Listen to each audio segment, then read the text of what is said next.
My name is Milo Rivers, and I'm 43 years old. I've worn that age like a badge of modest success, but also like an anchor some days. Camille Rivers, my wife of 16 years, matches me in age, though her accomplishments often feel like they eclipse mine.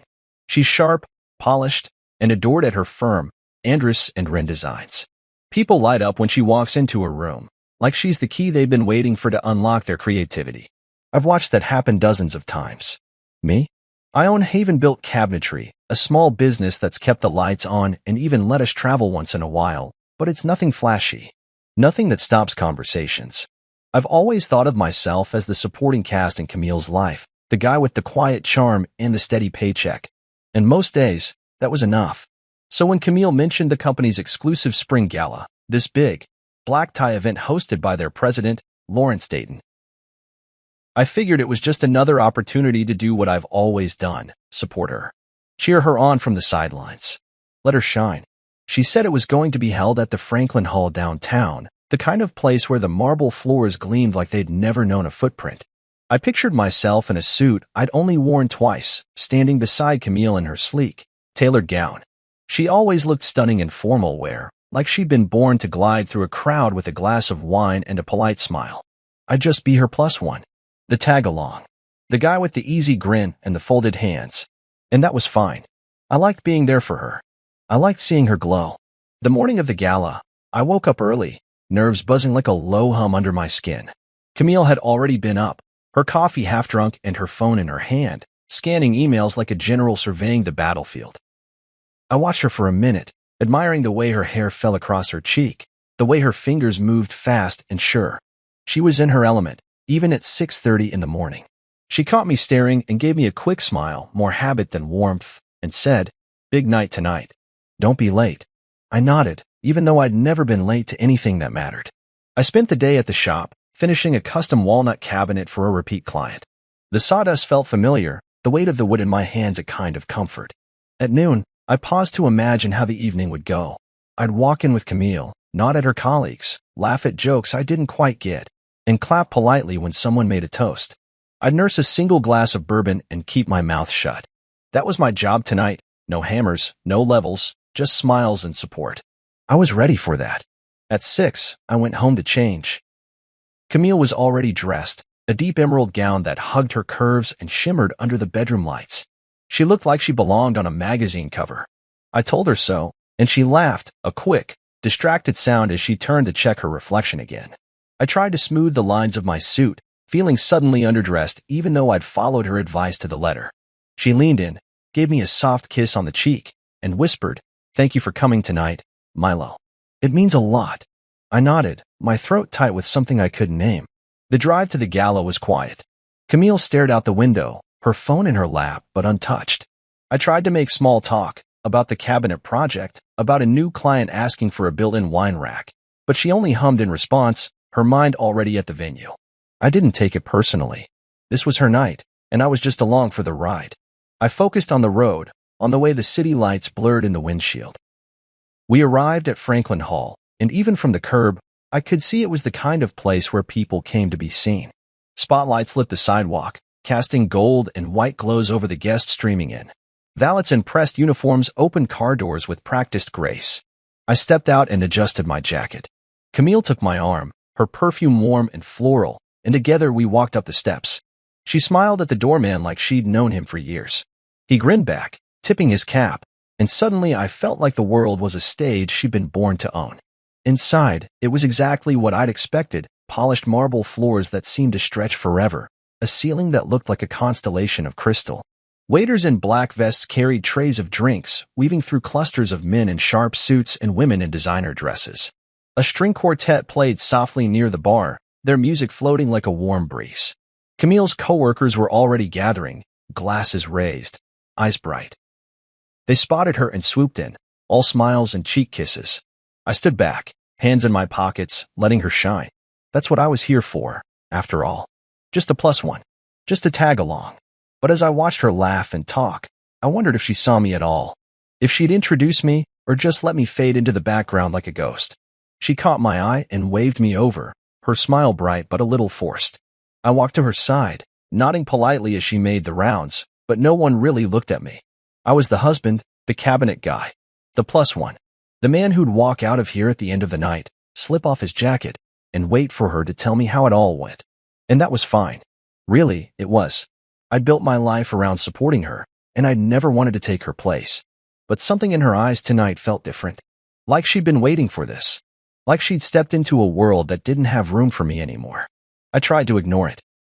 I tried to focus on the music, the way the lights danced on the glasses, the scent of fresh flowers drifting through the air. I was just a plus one, right? Just a plus one. And for now, that was enough. Camille had been under pressure for weeks, more than I'd ever seen in the 16 years we'd been together. Every evening, she'd come home with that forced smile, her lips tight and her eyes dark like a storm behind glass. She'd kick off her heels, drop her purse by the door, and give me a mechanical kiss on the cheek, like a ritual we were both too tired to question. Andrus and Wren Designs was a prestigious firm with a reputation for being both cutthroat and innovative. They designed everything from luxury hotels to state-of-the-art workspaces, and Camille was their shining star. She'd been headhunted 2 years ago by the CEO himself, Lawrence Dayton, and she'd risen faster than any of us expected. But this year was different. They'd hired a new VP, Blair St. James. And I'd heard her name come up more often than I'd heard my own. Even in our own home, Blair St. James was a name that carried weight, even in the construction circles I moved in.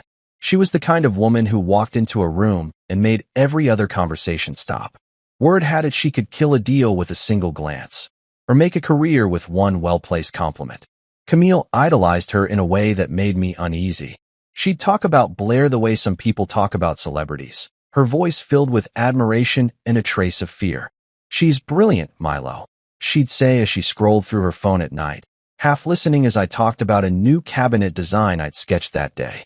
She knows what it takes. I'd nod and pretend to understand, even though I couldn't remember the last time Camille had called me brilliant. As we drove to the venue that evening, the silence in the car felt heavy enough to buckle the doors. I glanced at Camille, hoping to catch her eyes, but she was staring straight ahead, fingers tapping a restless rhythm on her clutch. The streetlights slid across her face like spotlights on a stage, highlighting the tension in her jaw, the shallow rise and fall of her breath. I wanted to ask if she was okay, but I knew better. Camille wasn't the type to talk about feelings before an event like this. She needed to stay composed, to hold that mask of perfection in place for just a few more hours. We pulled into the Franklin Hall valet line, and Camille gave the attendant a smile that didn't quite reach her eyes. He opened her door like she was royalty, and she stepped out, adjusting the strap of her emerald dress with a practiced grace. I climbed out on my side and joined her, offering my arm. She hesitated a split second before taking it. That pause felt like a crack in the foundation of the house we built together. But maybe I was imagining things. The venue itself was a marvel of architecture, marble floors polished to a mirror's shine, a vaulted ceiling that seemed to disappear into shadows lit by elegant chandeliers. A string quartet played something soft and expensive sounding near the entrance, and the smell of lavender and citrus drifted from hidden arrangements tucked between white linen tablecloths. People in tuxedos and designer gowns milled about, glasses of sparkling wine in hand, their laughter echoing off the stone columns. I tried not to stare at the wealth on display, but it was hard not to feel out of place. Camille's co-workers descended on her the moment we stepped through the door. Glossy smiles, air kisses, perfectly rehearsed greetings that reminded me of scripted lines in a play. They all looked the same, slim, manicured, eyes bright with ambition and something sharper lurking underneath. They said all the right words to her. "You look amazing, Cam." Blair's so impressed with the March project, Dayton can't stop talking about your design concepts. But when their eyes flicked to me, it was like I was invisible. Or worse, like I was a prop she'd brought along to complete the picture of her perfect life. Camille's fingers tightened on my arm just once, like a reminder that I needed to be on my best behavior. I nodded, offering polite smiles and murmured greetings, but I felt like a ghost. They didn't ask me what I did or how I was. They didn't ask anything. I was the plus one, the accessory, the man behind the woman. I spotted Blair St. James near the bar, holding court with a small cluster of people who leaned in like sunflowers to her son. She was as striking as Camille had described, tall, with a cascade of silver hair that looked deliberate, her makeup flawless, her posture straight and commanding. She turned her head slightly, catching sight of Camille, and a slow smile spread across her face. It wasn't warm. It wasn't even polite. It was the kind of smile that said, "I see you. Now prove you're worth seeing." Camille's breath caught, just for a second. Then she pulled her shoulders back and led me over to the table with her coworkers, like a general leading a parade. The table was long, draped in white linen, and set with gold-rimmed glasses and tiny name cards in elegant script. I scanned the row of cards, expecting to see my name. Milo Rivers, husband of Camille, polite +1. Instead, I froze. There, in a perfect, flowing gold script, was a card that read, "Idiot Trash." I stared at it. For a full 5 seconds, my brain refused to compute. Idiot trash? My fingers curled around the edge of the chair as laughter sparked around me. Soft at first, then louder, like a wave of broken glass. Camille let out a nervous chuckle, her eyes darting toward Blair. And Blair was smiling, lips pressed together in a smirk that said everything. A coworker across the table, a young man with a perfect haircut, snapped a quick photo and held up his phone. "That's classic," he said, his voice dripping with delight. My face felt hot. My ears rang. I'd known these people for maybe 20 minutes, but I felt like I'd known them forever. The way they looked at me, like I was a bug under glass, something to be poked and prodded for their amusement. Camille reached for my hand, but I pulled it back. I didn't say a word. Not yet. I just lowered myself into the chair, placed my hands calmly in my lap, and forced a smile. It felt like glass on my tongue. This was supposed to be her world, her night, her people. I was just the +1, right? Just the +1. But in that moment, I realized I was so much more than that. And they just reminded me of exactly who I didn't want to be. It was supposed to be a dinner party, not a public execution. But that's exactly what it felt like when I stared at the name card in front of me. Idiot Trash, written in fancy gold script like it was an inside joke I'd somehow agreed to be part of. I blinked once, then twice, hoping the letters might rearrange themselves into something else, anything else. But they stayed there, crisp and defiant, reflecting the soft glow of the table's centerpiece candles. My stomach twisted. I'd always known Camille's coworkers saw me as a sideshow act, a harmless cabinet maker tagging along for the free food, but I hadn't expected to be branded. Around me, the laughter spread like a virus. Soft giggles first, then sharper, more pointed laughter, the kind that scrapes along your spine and makes your ears burn. I could feel the heat rising in my face, the tightness in my chest that comes when humiliation crawls up your throat and threatens to choke you. Camille was no help. She chuckled nervously, glancing at Blair as if seeking approval or permission. Blair raised her glass in a slow, deliberate gesture, her eyes locked on mine, a smirk playing at the corners of her mouth like a cat toying with a half-dead mouse. One coworker, a guy with slicked back hair and a too-tight vest, snapped a picture on his phone. I could see the glow of the screen, the way he lined up the shot like it was a prize. "Oh, man," he said, grinning at his screen. "This is going on the group chat for sure." Another woman leaned over, trying not to laugh too loudly, but failing miserably. "This is so Blair," she whispered to her friend. "She always knows how to make a statement." My fingers dug into the linen napkin on my lap, and for a second, I thought I might tear it in half. But instead, I forced my lips into a smile. It felt like lifting 1,000 pounds with one finger. My eyes moved slowly across the table, catching the expressions of the people who were supposed to be Camille's team. Their eyes danced with delight, anticipation, a hunger for spectacle. I was the entertainment for the night, and they'd paid for front-row seats. Camille shifted beside me, her voice a thin thread of forced calm. "It's just a joke, Milo," she said, leaning in, her perfume too strong and suddenly cloying. "Don't overreact. Blair has a quirky sense of humor, that's all." But her eyes, God, her eyes told me everything. They darted around, checking the faces at the table, scanning for judgment. She wasn't defending me. She was making sure I didn't ruin her night. Blair's voice cut through the air like a blade. "We're creatives, Milo. We go for irony. You know, subverting expectations." Her words dripped with condescension, each syllable a carefully placed dagger. I wanted to stand up, to flip the table and tell them all exactly what I thought of their brand of irony, but something in me refused to give them that satisfaction. I'd spent my whole life building things, shelves, cabinets, intricate pieces that fit together seamlessly. I wasn't about to let a room full of corporate sharks tear me apart with a single joke. I took a breath. One slow, measured breath that steadied the fire in my chest. Then I did the one thing they didn't expect. I pulled out the chair, sat down, folded my hands neatly on the table, and smiled. A real smile, not the fake one I'd been practicing all evening. A smile that said, I see you. I see all of you. And you can't break me. For a moment, the laughter stumbled. Blair's smirk faltered just a hair. Camille's eyes widened in surprise.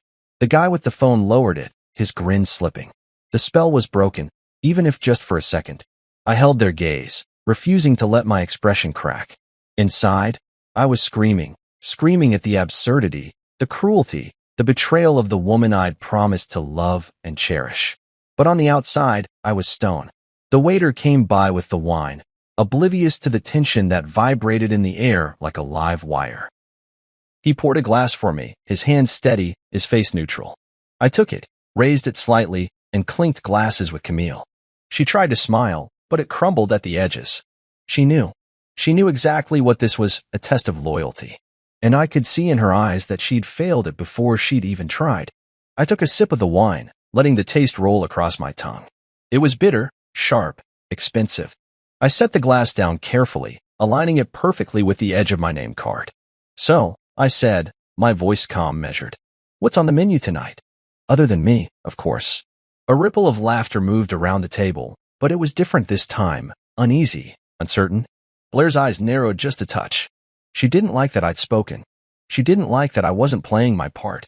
Camille leaned over, her hand brushing mine like a question mark. Please, Milo, she whispered, her voice trembling. Don't do this. Not here. Not tonight.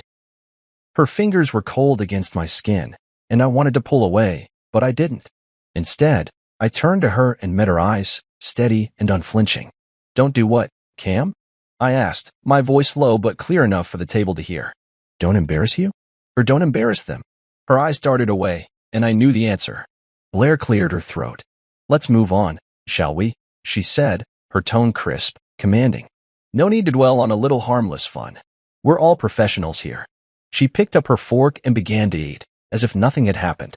The rest of the table followed her lead, plates clinking, conversations resuming. But I could feel the tension like a second skin. I sat there, the name card in front of me like a brand. Idiot trash. It was supposed to be funny, but to me it was a declaration, a line in the sand. And I knew right then and there that I was done playing the plus one. I was done letting them treat me like I was less than the man I'd built myself to be. I might have come here to support Camille, to smile and clap and play the part. But this was something else. I sat back, watching them, each face a mask, each laugh a dagger. And in that moment, I decided something important. I wouldn't let them define me. I wouldn't let them take my dignity. They might think I was idiot trash, but they were about to find out exactly what that meant. Camille leaned toward me, her breath a mixture of wine and nerves. Her whisper was urgent, like a parent scolding a child in church. They're just kidding, babe. Don't overreact. Her hand fluttered to my forearm, cold and trembling. Her eyes darted around the table, scanning faces, making sure no one noticed her shame at my discomfort. But I noticed. I saw every flicker of her eyelids, every quiver of her lips, every shift in her posture, as if she were ready to shrink under the table. I stared at her, that mask of composure slipping for the first time since we'd left the house. She didn't say, I'm sorry. She didn't say, that was cruel. Instead, she told me not to make it about me, as if my name on that card hadn't been the opening act for the evening's entertainment. As if I was supposed to laugh along and then vanish, a supporting character in a play that starred everyone but me. Across the table, Blair was swirling her wine like a priest offering communion. Her eyes found mine and held them, as if testing my limits. We're creatives, Milo. We go for irony. Her smile was thin, cutting, the kind that slices deeper because it's framed by perfect lipstick and an audience. It's all in good fun. You can take a joke, right? The rest of the table tittered, heads bobbing, eyes flickering back and forth like they'd been trained to do. A polite, practiced laugh. I forced a smile that felt foreign on my face, a gesture that tasted like vinegar. Of course, I said, my voice calm but colder than the ice melting in my untouched glass. I've always been good at taking a joke. The lie settled in my chest like a stone, because I wasn't laughing. I wasn't even amused. I was hurt, and I was angry. But I'd spent a lifetime learning how to hide that, how to tuck it away behind polite smiles and deferential nods. I'd learned to accept that I was always the plus one, the extra, the guy who showed up to clap politely and then fade into the background. I'd thought that was enough. But tonight, it felt like a prison sentence. I leaned back, letting the candlelight flicker in my glass. Blair raised her eyebrows, waiting for me to explode, to make a scene that would justify their label. I could almost hear the script in her head. Oh, he overreacted. He couldn't handle a joke. The same script Camille was reading from when she told me not to make it about me. But I wasn't about to play the fool for them. Not tonight. So I laughed, low and measured. I get it, I said, letting the words roll slowly, like smoke. It's a branding thing. Andrus and Wren loves its irony. I picked up the name card, turning it between my fingers like a delicate piece of evidence. Very on brand. Blair's smirk deepened, her eyes gleaming with the thrill of control. Exactly, she said, her voice dripping with satisfaction.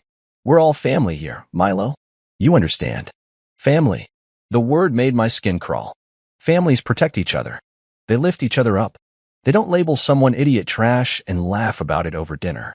But I bit my tongue and let the silence stretch. I watched Camille's eyes dart around the table, gauging reactions, gauging me. Her fingers drummed an uneven rhythm on the tablecloth, her bracelet clinking like a tiny warning bell. Of course, I said again, softer this time, as if I were agreeing to something unspoken. My gaze drifted to the silverware, polished to a mirror finish, and then back to Blair. You know, it's funny, I continued, my voice casual but edged with something sharper. I've been supplying your firm with custom cabinetry for 6 years. I've built your conference rooms, your kitchen break rooms, your executive offices. Hell, I even installed that glass feature wall in your lobby last year. But I guess the real brand is, I flicked the name card with my finger. This. A hush fell over the table. Even Blair's smirk wavered for a fraction of a second. I saw it. I felt it. The ripple of unease that always comes when the target stands up, even if just with words. Camille's lips parted, her face pale. She reached for me, but I leaned away. I wasn't about to let her touch me, not after she'd let this happen. Blair recovered quickly, her laugh ringing out, too loud, too rehearsed. Well, she said, raising her glass like a queen in a castle. We appreciate your craftsmanship, Milo. Truly. Let's toast to that. Her eyes met mine, daring me to challenge her. I raised my glass, but I didn't toast. I set it down slowly, deliberately. I looked at Blair, then at Camille, then at each person at that table who had laughed at me. I think, I said, my voice steady, I'm done being the plus one. Camille's face crumbled, her eyes wide. Milo, please, she whispered. But it was too late. I decided. My heart was pounding so hard I thought the whole table could hear it. But I didn't let it show. I stood, smoothing the front of my jacket. Excuse me, I said, my tone formal, cold. I need some air. I turned, ignoring Camille's outstretched hand, ignoring the hush that had fallen. Blair called after me, don't be so sensitive, Milo. It's just a joke. I didn't turn back. I kept walking, each step carrying me away from the table, away from the laughter, away from the lie I'd been living. I was done playing their game, done pretending I was okay with being the man behind the woman who couldn't, or wouldn't, defend him. I reached the hallway, the cool marble walls a welcome contrast to the suffocating heat of that table. I stopped, my breath ragged but controlled. My reflection in the glass door was pale, my eyes darker than I'd ever seen them. And for the first time in years, I didn't feel small. I felt awake. Behind me, I could hear the muffled laughter resuming. The dinner would go on. The wine would flow. But I wouldn't be part of it. Not anymore. I'd spent too long letting them brand me with their labels, letting them treat me like a sideshow. But tonight, I decided to walk away from all of it. The dinner, the disrespect, and the company my business had been quietly supplying for the last 6 years. Maybe they'd learn. Maybe they wouldn't. But that was their problem now. I was done being idiot trash. I was done being their joke. And in that quiet hallway, with the laughter fading behind me, I felt something I hadn't felt in a long time. Pride. Midway through dessert, a delicate construction of chocolate mousse and edible gold leaf that cost more than I earned in a day. I stood up. My chair scraped against the marble floor, the sound sharp enough to slice through the murmur of polite conversation. Camille's hand shot out, her fingers catching my sleeve in a silent plea.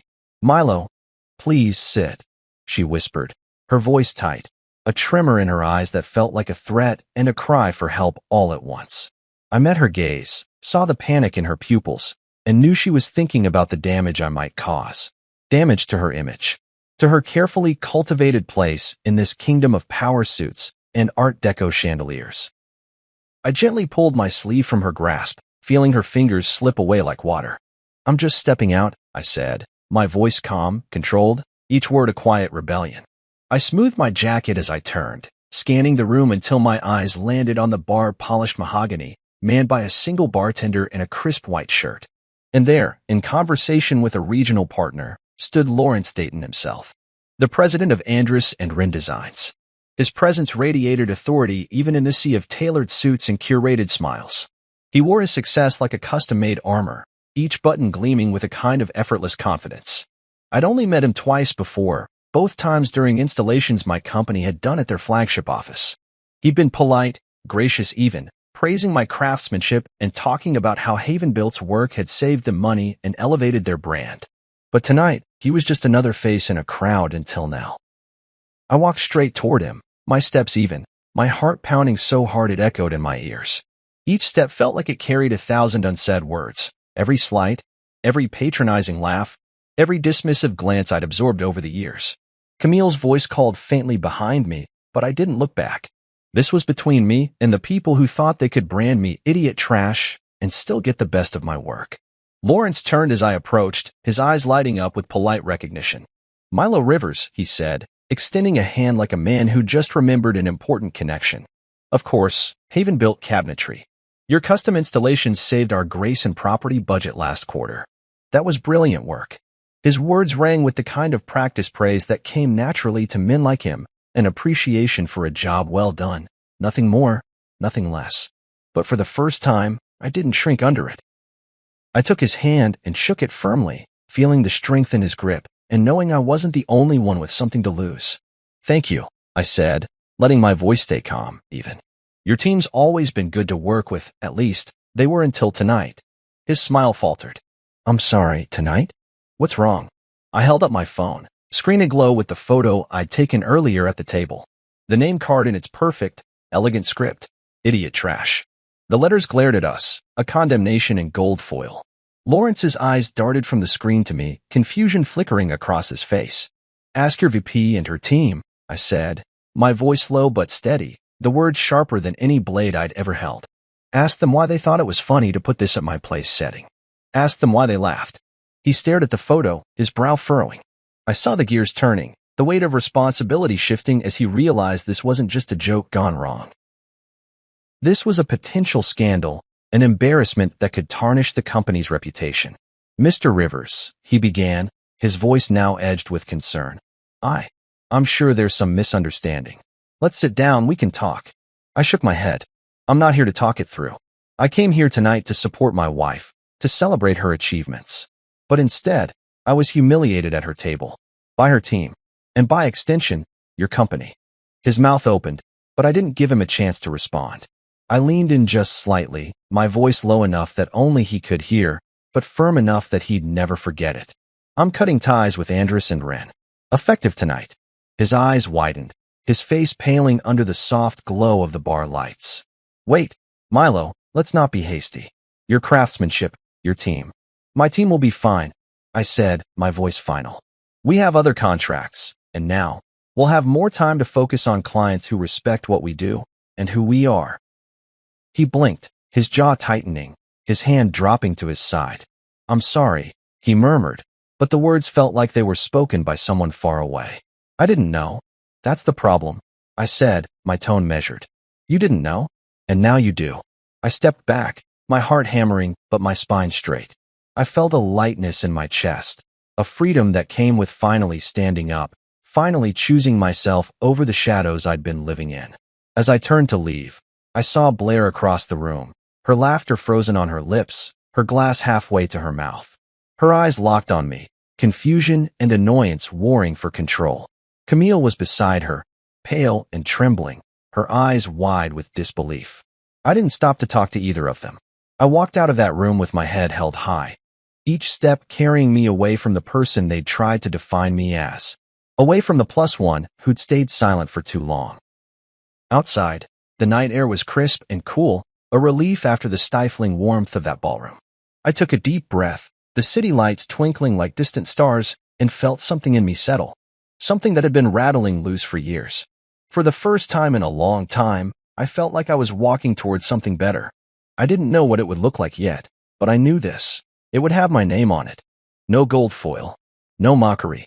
Just mine. And I was okay with that. Lawrence Dayton blinked, his face a shifting canvas of confusion, disbelief, and something that looked like shock.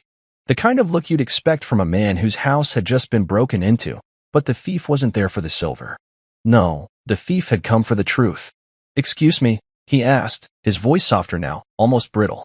A man used to being in charge, caught off guard by someone he'd thought too small to matter. I didn't waver. My hands were steady at my sides, my phone still glowing in my pocket like a smoking gun. I looked him dead in the eye, holding his gaze so he couldn't look away. "Ask your VP and her team," I said, letting every syllable land with the weight of a hammer. "Ask them why my place card read, idiot trash." I felt the words settle in the air, sharp and undeniable, the way the truth always does. His face tensed like he'd just been slapped. I pulled the phone from my pocket, the screen lit with the photo I'd snapped. My name card in gold script, that hateful label mocking me from the linen tablecloth. I didn't have to say a word as I handed it to him. His eyes darted from the photo to me, then to the bustling gala behind us where Blair was holding court, her laughter ringing like a bell over the polished marble. He exhaled, a sound somewhere between disbelief and anger. This is unacceptable," he muttered. But his voice lacked the conviction of a man who'd built his empire on polished smiles and sealed deals. I straightened my back, feeling taller than I'd felt in years. "I respect my wife," I said, the words rolling out of me like a vow I'd been waiting to make. "I came in peace. But now, I leave with pride." I let that sink in, let him feel the finality of it. I wasn't asking for an apology. I wasn't begging for respect. I was taking it. Behind me, the noise from the dining hall continued like a distant party I was no longer part of. Plates clinked, laughter rose and fell, and somewhere, a violin played a piece I couldn't name. But it all felt muted, like I'd stepped through a door into a different world, one where I didn't have to prove my worth to anyone. Dayton's fingers curled around the phone, his thumb brushing the screen as if he could erase the image by smudging it. "Milo," he said, his voice softer now, a note of desperation threading through his tone. "You have to understand, this isn't who we are. We value every vendor, every partner." "Save it," I interrupted, my voice calm but carrying a firmness that surprised even me. "I've been quietly supplying your company for 6 years. My team has worked nights, weekends, and holidays to deliver the best. We've taken pride in every project. And this is what I get in return." I let the silence stretch, let the guilt settle like dust in the air. He opened his mouth, but I didn't give him the chance to spin another polished corporate apology. "I'm not asking for an explanation," I continued. "I'm telling you that your company's name no longer deserves the work I do. I'm cutting ties. Effective tonight." For a second, the mask of the president slipped, and I saw the man underneath, the one who'd built his reputation on deals and handshakes, but maybe hadn't looked too closely at the details. The one who'd let people like Blair thrive because she got results, because she made the company look good, on paper, at least. His jaw tightened, and he nodded once, slow and deliberate. "You're right," he said finally, the words heavy, each one a confession. "You deserve better than this." I nodded, the finality of it washing over me like a cold rain. "Yeah," I said, my voice low but steady. "I do." And then I turned, letting the moment hang like a painting on a wall, and started walking away. Each step felt like a victory, a declaration that I wouldn't be defined by their laughter or their labels. That I was more than a +1, more than the man who showed up to clap politely and then fade into the background. Behind me, I heard Dayton's voice, louder now, sharp as a command. "Blair," he barked. "In my office. Now." His tone was laced with anger and something else, fear, maybe, or the realization that the empire he'd built might have cracks in its foundation. I didn't look back. I didn't need to. The hallway was empty, the carpet muffling my footsteps as I made my way toward the exit. I could feel the eyes on me, curious glances from strangers, staff members pausing mid-step, wondering what story they'd just walked into. But I didn't care. For the first time in a long time, I wasn't playing a part. I was just Milo Rivers, a man who refused to let someone else's label define him. I reached the door and pushed it open, the night air cool and sharp against my face. I took a deep breath, feeling the weight of the evening lift off my shoulders like a burden I'd carried for far too long. I glanced back once, just long enough to see the chaos I'd left in my wake, Dayton striding across the floor, his face set in a hard line, Blair staring after him with wide, uncertain eyes, Camille standing by the table, her hands pressed to her mouth like she'd just witnessed something unthinkable. And maybe she had. Maybe, for the first time, she'd seen the man she'd married. Not the plus one, not the cabinet guy, but the man who'd build his own life, brick by brick, and who wouldn't let anyone, especially her, take that from him. I turned away, stepping into the night, my mind already turning toward tomorrow, toward the work waiting for me, the team that believed in me, the clients who respected me, and maybe, just maybe, toward a life that felt more like my own. I didn't know exactly what came next, but for the first time in years, I wasn't afraid of the unknown. Because I'd remembered something important. I was the builder. And no one, no VP, no boss, no dinner table full of fake smiles, could take that away from me. Camille came home hours later. I heard the click of her keys in the door, the familiar rustle of her heels on the tile, the small sigh she always let out when she crossed the threshold of our house, as though home were a costume she could slip off at will. Only tonight, there was no relief in her sigh. It sounded different, strained, almost broken. She stepped into the living room, her eyes scanning the shadows for me. She found me sitting on the sofa, a glass of water in my hand, the TV screen black. I'd left it that way on purpose, a silent room, a place where her excuses would echo without interruption.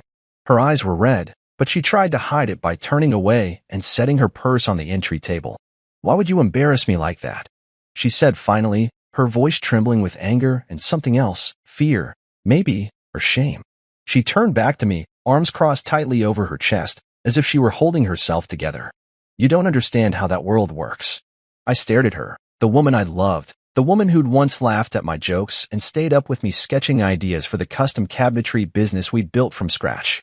But tonight, I saw something different in her eyes, a glimmer of resentment, a thin film of panic.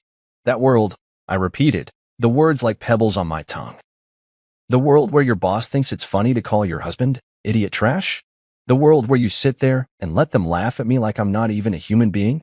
That world." I let the silence hang heavy between us. She flinched, her arms tightening. "It was just a joke," she said, her voice too high, too brittle. "You know Blair, she's always had that sense of humor. It's her way of..." "Of what?" I cut in, my voice sharper than I'd intended. "Of humiliating people who don't fit her idea of creative? Of reminding everyone at that table that they're better than me?" I set the glass down on the coffee table with a quiet clink, the sound more final than a slammed door. "You laughed, Camille. You laughed with them.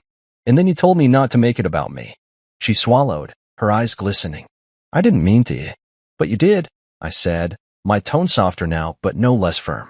"You chose them. You chose to sit there and let them define me. And that's the part one can't just swallow down like it didn't happen." She sat down across from me, her posture rigid, her hands clasped so tightly her knuckles were white. "You don't understand," she said, her voice a hoarse whisper. "You don't know what it's like in that office. Every day is a test. Blair, she's ruthless. One wrong move, and you're out. You have no idea how hard I've worked to get where I am."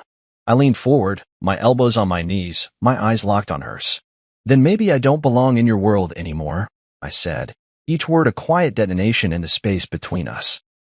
Her breath caught, and for a moment, I thought she might cry. But she didn't. She blinked hard, pressing her lips together until they were a thin, colorless line. "So that's it?" she asked, her voice flat. "You're just going to walk away?" I took a slow, steady breath. "No, Camille," I said. "You're the one who walked away. Maybe not with your feet, but with your silence, with your laughter, with your refusal to stand up for me." I stood then, the motion slow but deliberate, like a man reclaiming his place in the world. "I'm done pretending that my place is behind you, waiting for you to remember I exist." Her eyes filled, but she didn't move. "Milo," she whispered, but the word felt empty, like a name she'd borrowed from someone else's story. I turned and headed toward the kitchen, needing distance, needing space to breathe. I could feel her eyes on my back, heavy with things unsaid. But I didn't turn around. I didn't give her the comfort of my attention, not this time. The house was too quiet, the clock on the wall ticking like a slow metronome, each second stretching into an eternity. I gripped the edge of the counter, letting the cold granite ground me. I thought about the years we'd spent building a life together, the late nights, the shared dreams, the whispered promises. But I also thought about every time I'd put her needs ahead of mine, every time I'd been the plus one, the silent supporter, the easy laugh in a sea of cold smiles. She'd let them call me idiot trash, and she'd laughed. I turned back to face her, my eyes steady, my heart suddenly calm. I loved you, I said, my voice low. I loved the woman you used to be, the one who celebrated my victories, who held my hand when things got hard. I don't know where she went, Camille. I don't know if she's ever coming back. But I can't stay here waiting for her. Her lips trembled, her eyes brimming with tears. But she didn't speak. And maybe that was her answer. I walked past her then, to the living room, my footsteps quiet but sure. I felt a weight lift from my chest with every step, like I was finally shedding the part of me that had let her world define mine. Outside, the night air was crisp and full of possibility. I paused on the porch, taking in the stars above, the hush of the wind. I wasn't sure what tomorrow would bring, what conversations we'd have, what battles we'd fight, but I knew this. I wouldn't be the man who let a single table of suits and a woman too afraid to defend him decide his worth. Her silence was sharper than any insult. But deep down, I think she knew I was right. And in that knowing, in that quiet acknowledgement, I felt something shift. Something that felt like freedom. Something that felt like me. 2 days later, the morning sun streamed through the kitchen window like a quiet accusation. I stood at the counter, coffee in hand, staring at the same stainless steel sink I'd installed years ago with a sense of pride. That sink had felt like a milestone then, a symbol that we'd made it, that my craft could hold its own in a home like ours. Now, it felt like a relic of a life that didn't quite fit anymore. I took a slow sip, letting the bitterness ground me. The doorbell rang, sharp and insistent. I set the cup down and moved to the front door, half expecting Camille to be waiting with another round of apologies or explanations. But instead, a courier in a navy jacket stood on the porch, a small box in his hands. "Mr. Rivers?" he asked, checking the label before passing it over. "That's me," I replied, taking the package. His eyes darted to the name on the label, Haven-Built Cabinetry, and he gave me a quick nod before retreating to his van. I closed the door slowly, the box heavier in my hands than it should have been. I carried it to the kitchen table, running my thumb along the tape, feeling the tension gather in my chest. Camille wasn't home yet. She'd left early for the office, promising a quick meeting that probably meant another round of damage control. I opened the box carefully, the flaps peeling back to reveal a stack of letters neatly arranged, each one on the same creamy Andrus and Wren letterhead that had once represented opportunity and pride. The first was from Lawrence Dayton himself. I unfolded it, the paper stiff and formal. His words were measured, heavy with corporate regret, but too carefully phrased to be personal. "Dear Mr. Rivers, I am deeply sorry for the incident at the gala. What occurred was not representative of our values or our respect for the craftsmanship you and your company have provided over the years. Please accept my sincere apologies. We have initiated an internal review to ensure such behavior is not repeated." I let the letter drop to the table. I'd expected it, some gesture from the top, designed to smooth ruffled feathers and protect the brand. But as I reached for the next envelope, my hands paused, the weight of the moment settling on my shoulders. This one was handwritten, the ink smudged in places, the handwriting rushed but sincere. "Dear Milo, I'm so sorry. I had no idea Blair would go that far. I always admired the work you did for us, and the way you supported Camille. I recorded Blair that night, bragging about the prank. I couldn't let it stand. I've already sent the recording to Dayton. I hope it helps. Sierra." I read the letter twice, my heart pounding. Sierra, Camille's colleague. I remembered her, quiet, competent, always polite to me at events. She'd been at the table that night, her eyes downcast as Blair's laughter rang in my ears. And now she'd taken a risk to show me that not everyone at that firm had bought into Blair's brand of cruelty. A third letter sat at the bottom of the stack. No signature, just a typed resignation. Blair St. James. The woman who'd turned a dinner table into a coliseum. Her words were cold, formal, a lifeline made of stone. Effective immediately, I resigned my position at Andrus and Wren Designs. I regret any actions that may have caused harm to the company or its partners. No apology. No acknowledgement of what she'd done. Just the finality of a signature at the bottom. I let the letters fall into a neat pile and leaned back in my chair.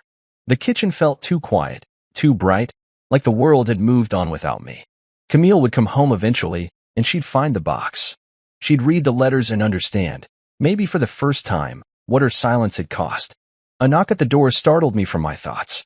I stood, moving to the hallway, and opened it to find a delivery man standing there, this time with a stack of folders marked Proposal. He handed them to me, his expression professional but polite. "Mr. Rivers? These are from some of the companies that reached out after the gala." I thanked him and brought the stack inside, setting it next to the letters. I thumbed through the folders, each one carrying the logo of a competitor.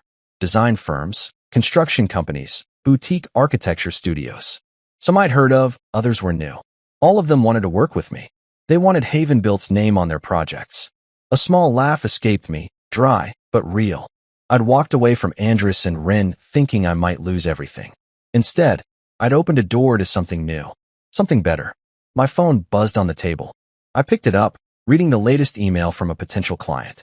"Mr. Rivers, we heard about what happened at Andrus and Wren. We'd love to discuss a partnership with Havenbuilt. Your craftsmanship and integrity are exactly what we're looking for." Integrity, a word that felt like home in my mouth. The front door opened quietly, and Camille's heels clicked on the wood floor. I turned as she entered the kitchen, her eyes puffy, her hair pulled back too tightly. She saw the box, the letters, the stack of folders, and her face paled. "Milo," she started, but I held up a hand, gentle but firm. "Read them," I said. "Read them all." She sat at the table, picking up each letter with trembling hands, her eyes scanning the words. Her lips parted as she read Sierra's note, her face crumpling at the resignation letter. When she reached the proposals, she looked up at me, tears brimming. I didn't know they'd do this," she whispered. You thought it was a joke," I said, my voice calm. "A joke that cost them 3 employees and a reputation." I gestured to the stack of proposals. "And it cost you your place there, too." Her eyes widened. "They put me on leave," she confessed, her voice shaking. "Pending an investigation." I nodded. "Because you didn't stand up. Because you let them think that kind of behavior was okay." She wiped at her eyes, her hands trembling. "I didn't think it would go that far. You didn't think," I interrupted, not unkindly but firmly. "You didn't think about me, about us. You let them decide what mattered." The silence stretched between us like a bridge we weren't sure how to cross. But in that moment, I felt something like forgiveness. Not for her, maybe not yet, but for myself. For letting it get this far. For thinking that being the +1 was all I was meant to be. I stood, gathering the letters and the proposals, stacking them neatly. "I have work to do," I said, "and a team that believes in me." She nodded, her tears falling freely now. I didn't reach for her. Not yet. Outside, the sun was high, the day full of possibility. My company, my name, was stronger than ever. And as I headed to the workshop, I knew I wasn't the man who'd been branded at that table anymore. I was the man who'd walked away and built something better. The house was quiet again, but this time it wasn't the kind of silence that followed a fight. It was heavier. Still, like the air was holding its breath, waiting for something to shift. Camille sat across from me at the dinner table, where we used to share quick laughs and clink wine glasses over takeout cartons and long days. But tonight, there were no glasses. No food. Just her and me and the weight of what we hadn't said. She pushed her plate aside, it was barely touched, and stared at her hands. She wasn't wearing makeup tonight. No earrings. Just a simple black sweater and jeans. Stripped of the designer polish, she looked younger. Smaller. Like the version of her I remembered from years ago, when we still talked about dreams without worrying if they fit into someone else's plan. She took a deep breath and looked at me. "I don't know who I am outside that job," she said, her voice trembling as though she'd never said the words out loud before. "I always thought, if I climbed far enough, stayed late enough, impressed the right people, Blair, Lawrence, that everything would finally make sense. That I'd matter." I didn't interrupt. I just listened. For the first time in a long time, she wasn't rehearsing a pitch or reciting some preloaded defense. She was just Camille, lost, hurt, and finally honest. She looked down again. I spent years proving I belonged in that firm. And somewhere along the way, I stopped defending the parts of me that actually did. Her fingers picked at the seam of the tablecloth. "Like you. Us." I swallowed hard. There it was. It wasn't bitterness I felt, though I'd be lying if I said it didn't flash through me sometimes. It wasn't even anger anymore. What I felt was more complicated. A grief. Almost, for the version of us that used to be strong, playful, imperfect, but real. The us that sat on this same table 6 years ago planning the Haven-build expansion, mapping out a life where my craftsmanship and her vision could build something together. We used to have a rhythm, and then that rhythm started to skip. Slowly, at first. Then it fractured completely. You didn't lose yourself, Cam, I said, choosing each word with care. You just stopped defending the parts of you that mattered. Her eyes met mine, full of something raw and vulnerable. I didn't know how to stop it, she whispered. Everything moved so fast. Blair gave me attention. Opportunities. I kept thinking, if I just stayed on her good side, if I just kept performing, maybe she'd make space for me. I didn't realize I was becoming her. I looked down at the wood grain beneath my hand. I'd carved this table, sanded every corner, sealed every groove. My hands had shaped it over weeks, and now it held this moment like a confession booth. You stood by her while she humiliated me, I said, softly but without apology. That wasn't about business, Cam. That was about basic respect. I know. Her voice cracked. I know. And it's killing me. Tears slid silently down her cheeks. She didn't sob. Camille never cried loudly. Even her breakdowns were quiet, like she was afraid to burden the world with her grief. She wiped at her face with the sleeve of her sweater, but the tears kept coming. I kept telling myself it wasn't a big deal. That you'd brush it off. That you always do, she said, her voice quivering. But when you walked away, when you told Dayton you were cutting ties, I saw it, Milo. I saw who you were. Who I stopped seeing a long time ago. I didn't say anything right away. I wanted to. God, I had so much I could say. But I knew the difference between words that filled silence and words that changed something. So I waited. I forgot, she said, almost to herself, how much strength it takes to stay kind. You've always carried things I never even noticed. You let me take the spotlight while you handled the weight. And I let them laugh at you like you were disposable. I finally spoke. You didn't just let them laugh, Cam. You laughed too. That one hurt her. She winced, her face folding in on itself like a collapsed structure. I was scared, she admitted. I was scared that if I said something, I'd be next. That Blair would turn on me. That I'd lose the life I worked for. You lost it anyway, I said gently.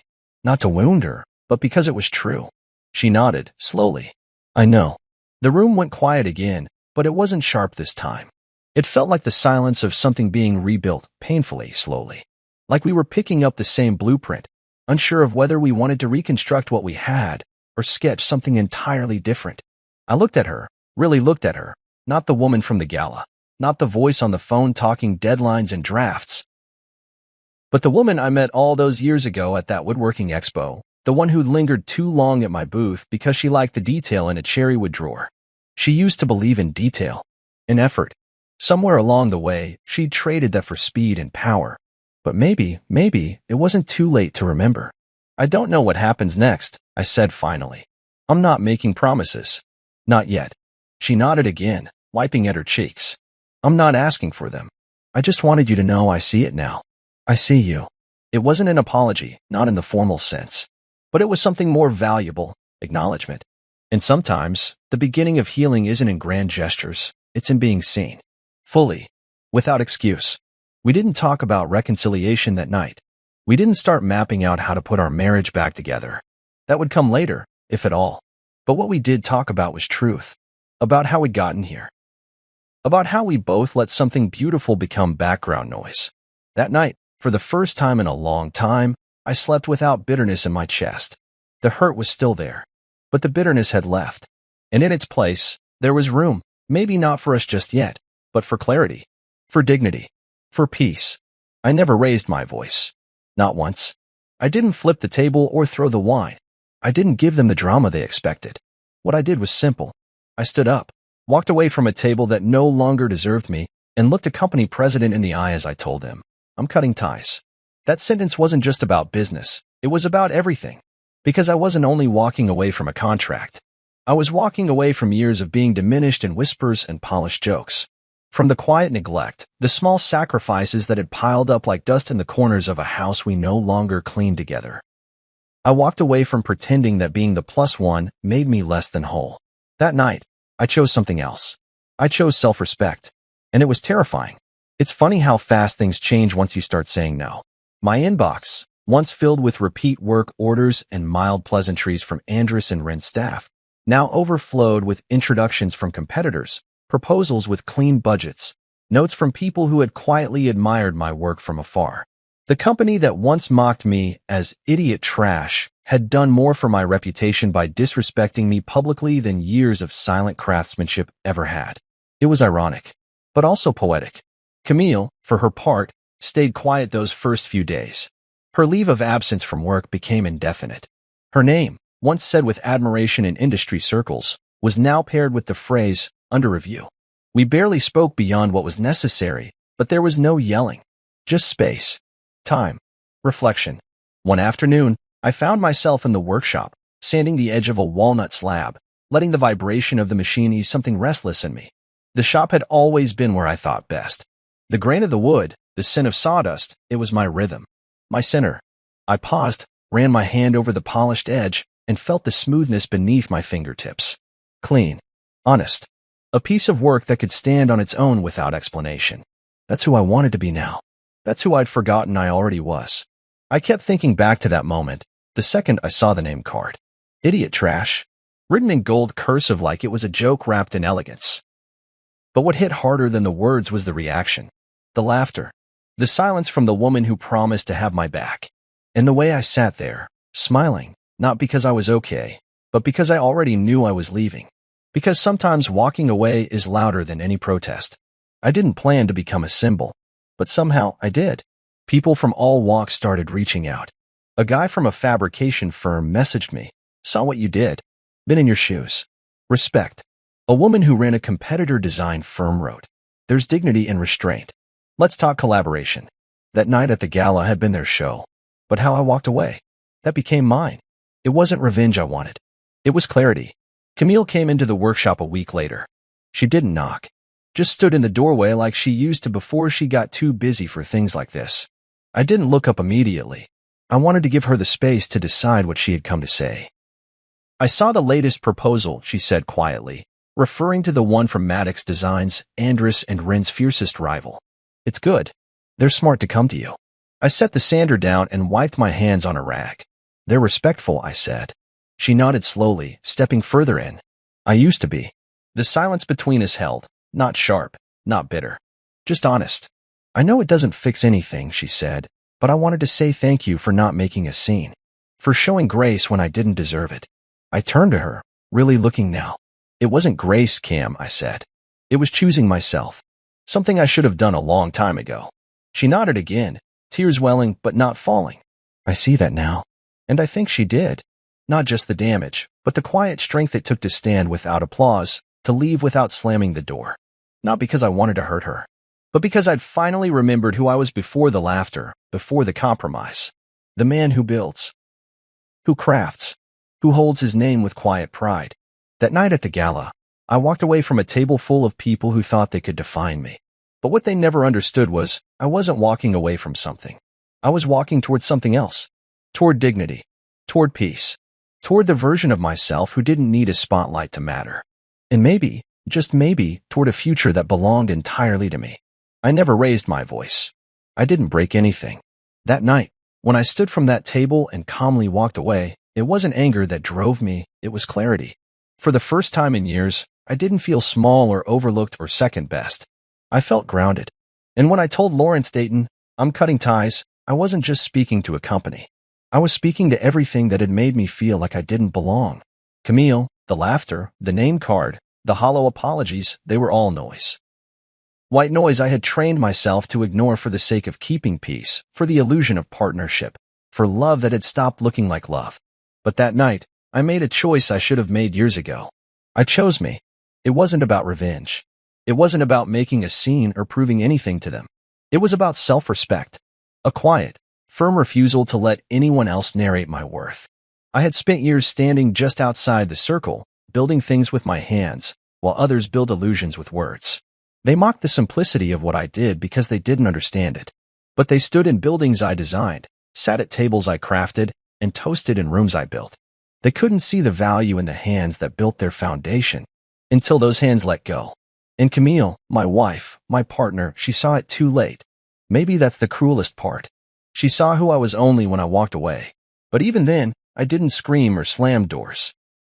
I didn't write long speeches or post anything online. I just left, with my dignity intact. And it turns out that silence echoed louder than anything I could have shouted. Now, when I look in the mirror, I don't see the man who was laughed at or labeled. I see the man who walked away. The man who rebuilt himself, not in spite of the insult, but because of it. And as I lay my tools down at the end of the day, sawdust in my palms and purpose in my chest, I know exactly what that moment was. It was the moment I chose peace over pride. It was the moment I remembered who I was. And that, I've learned, is what real love, real dignity, actually looks like, even if it means starting again. It's funny how fast everything can fall apart. 17 years of marriage, gone in less than 10 minutes. I stood there in the entryway of our home, my home, the one I'd spent years fixing up, watching my wife, Clarissa, laugh like I was some kind of joke. No divorce papers needed. Just leave, she said, her voice sharp and cold, like she'd been waiting to say it for months. She barely even looked at me. Her new boyfriend, Reed, was right there beside her, grinning like he'd just won some big prize. He kicked off his muddy shoes and plopped them right on the coffee table I'd built with my own hands years ago. The wood was scratched now, scuffed from his careless feet, and I felt this tight knot in my chest. But I didn't say anything. What was there to say? She'd made up her mind, and I wasn't about to beg. I turned away from them and walked upstairs to her bedroom. The room smelled like her perfume still, that floral stuff she'd worn since we were dating. I grabbed my suitcase from the closet, the old black one with the broken zipper I'd been meaning to replace. I started folding my clothes, shirts first, then pants, then socks. I took my time, making sure every crease was neat, every stack perfect. It wasn't about stalling. It was about keeping my hands busy so I wouldn't punch something. Downstairs, I could hear them talking, laughing even. Reed's voice was loud, cocky, like he owned the place already. Nice house, I heard him say. Could use some updating, though. Updating. Like he had any right to judge what I'd built. I zipped the suitcase shut and carried it down the stairs. Clarissa was leaning against the kitchen counter now, sipping a glass of wine, my wine, from the bottle I bought for our anniversary last month. She didn't even glance up as I walked past. Reed was sprawled out on the couch, flipping through channels on the TV like he'd lived there forever. I stopped at the front door, my hand on the knob, and took one last look around. The pictures on the wall, us at the beach, us at her cousin's wedding, stared back at me like ghosts. 17 years of memories, and she was throwing it all away for this guy. I could have yelled. I could have demanded an explanation. But what would that change? She'd already checked out. So I opened the door and stepped outside. The air was cool, the night quiet except for the hum of crickets. I tossed my suitcase into the back of my truck, an old pickup I'd kept running since before we got married. The engine sputtered to life, and I pulled out of the driveway without looking back. My hands gripped the wheel tight, my knuckles white. Clarissa thought she'd humiliated me, that she'd won some kind of victory by kicking me out like that. She had no idea who I really was. No clue what was coming. I drove down the street, the house shrinking in my rearview mirror, and I felt something shift inside me. Not anger, not anymore. It was something calmer, something sharper. She wanted me gone? Fine. I'd leave. But this wasn't over, not by a long shot. I pulled into a gas station a few miles away and parked under the flickering lights. My phone sat heavy in my pocket. I pulled it out, opened the contacts, and scrolled to a number saved only as command. My thumb hovered over it for a second before I typed out a quick message. Initiate. Subject confirmed. Proceeding as planned. I hit send and leaned back in the seat, waiting. The reply came almost instantly. All teams ready. Phase 1 begins 0900. I read it twice, letting the words sink in. 17 years of pretending, of hiding, and now it was all about to unravel. Clarissa thought she'd seen the last of me. She thought I was just some boring guy she could toss aside. She didn't know the truth. Not yet. I started the truck again and drove toward the city. My mind was racing, but my hands were steady. I'd spent years building a life with her, playing the part she wanted me to play. The quiet husband, the guy who fixed the leaky sink and paid the bills on time. She never asked about my late nights, my business trips, the locked drawer in my office she wasn't allowed to touch. She didn't care enough to wonder. And maybe that was the real problem. I wasn't just leaving the house tonight. I was leaving the lie I'd lived for her. The gas station lights faded behind me as I merged onto the highway, the road stretching out dark and empty. Tomorrow, everything would change. Tomorrow, She'd find out what she'd really thrown away. And me? I'd finally stop pretending. I drove through the night, the highway lights blurring past like streaks of yellow paint. My truck's engine rumbled steady under me, a familiar sound that kept me grounded while my mind spun. Clarissa's words kept echoing in my head. No divorce papers needed. Just leave. The way she'd laughed, like I was nothing, stung more than I wanted to admit. 17 years, and she'd tossed me out like an old pair of shoes. Reed's smug face flashed in my mind too, his feet on my coffee table, his voice bouncing around my house like he belonged there. I tightened my grip on the steering wheel, my knuckles whitening again. But I didn't let myself get lost in that. Not now. There was too much to do. I glanced at my phone on the passenger seat. The screen was still lit up from that message I'd sent, initiate. Subject confirmed. Proceeding as planned. The reply from command glowed back at me. All teams ready. Phase 1 begins 0900. It was real now. No turning back. I'd always known this day might come, but I never thought it'd be like this. My own wife kicking me out and handing me the perfect opening all at once. She thought I was some boring accountant, stuck in a cubicle crunching numbers for the government. I let her think that. It was easier that way. Safer, too. She didn't need to know about the late-night meetings, the classified files, the times I'd come home with bruises I blamed on tripping down the stairs. She never pushed for more. Never cared enough to ask. The road stretched out ahead, dark and quiet except for the occasional headlights of a passing car. I turned off the highway after about an hour and headed toward a spot I hadn't been to in months, a safe house tucked away in the woods outside the city. The Bureau called it a black safe, a place off the grid where agents like me could lay low when things got messy. The gravel crunched under my tires as I pulled up to the cabin. It didn't look like much, just a small wooden shack with a sagging porch and a rusty mailbox. Perfect cover. I grabbed my suitcase and stepped out, the cool night air hitting my face. The crickets were loud here, a steady hum that drowned out the noise in my head. Inside, the place was bare. A couch, a table, a single lamp flickering with a weak bulb. No pictures, no decorations, just the essentials. I dropped my bag by the door and checked my watch. It was just past midnight. 9 hours until phase 1. I pulled out my phone again and double-checked the signal. Full bars. Good. I need to stay connected. Then I sat on the couch, leaning my head back against the worn cushions. My eyes drifted to the ceiling, tracing the cracks in the wood. This wasn't how I pictured my life at 45, hiding out in a safe house, my marriage in ashes, my wife shacked up with some sleazy guy. But maybe it was better this way. Cleaner. Clarissa never knew what I really did. I told her I worked for the Treasury Department, some desk job tracking budgets and tax forms. It wasn't a total lie, just vague enough to keep her from digging. She'd roll her eyes when I mentioned work, muttering about how dull it sounded. Spreadsheets and coffee stains, she'd say, laughing. I'd laugh too, playing along. She didn't know about the encrypted emails, the burner phones, the times I'd sat in unmarked vans watching targets through binoculars.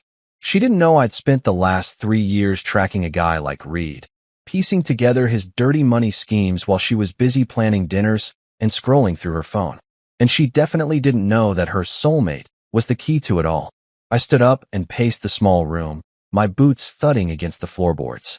The safe house had a tiny kitchen in the corner, a sink, a stove, a fridge that hummed too loud. I opened it and found a can of soda, cracked it open, and took a long sip. The cold fizz settled my nerves a bit.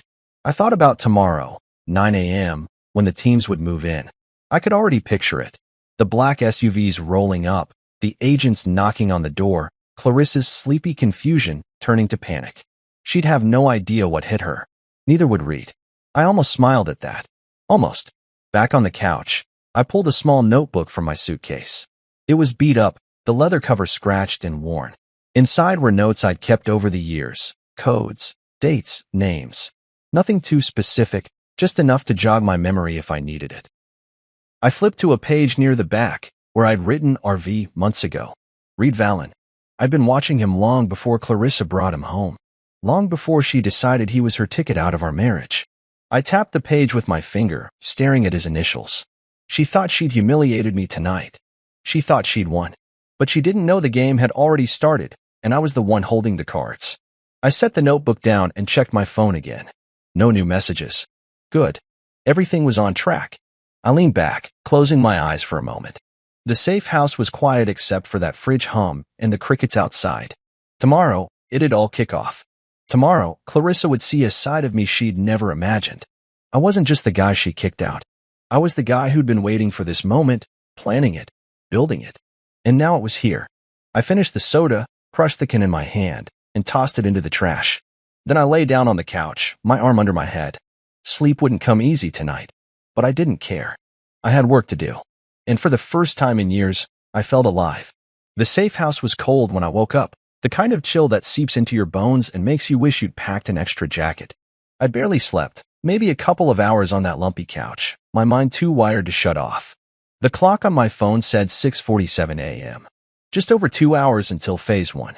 I sat up, rubbing my eyes, the faint light of dawn creeping through the cabin's dusty blinds. My suitcase was still by the door where I'd left it, my notebook on the table, open to Reed's initials. RV. Today was the day he'd go down, and Clarissa with him, whether she knew it or not. I stood and stretched, my back cracking from the stiff cushions. The safe house smelled like old wood and damp air, but it was home for now. I walked to the tiny kitchen, filled a chipped mug with water from the sink, and drank it down fast. No coffee here, but I didn't need it. Adrenaline was already kicking in, sharp and steady. I grabbed my phone and checked for updates. A new message from command. Teams in position. Rendezvous 0800. Black safe confirmed secure. Good. Everything was moving like clockwork. I replied with a quick copy. En route.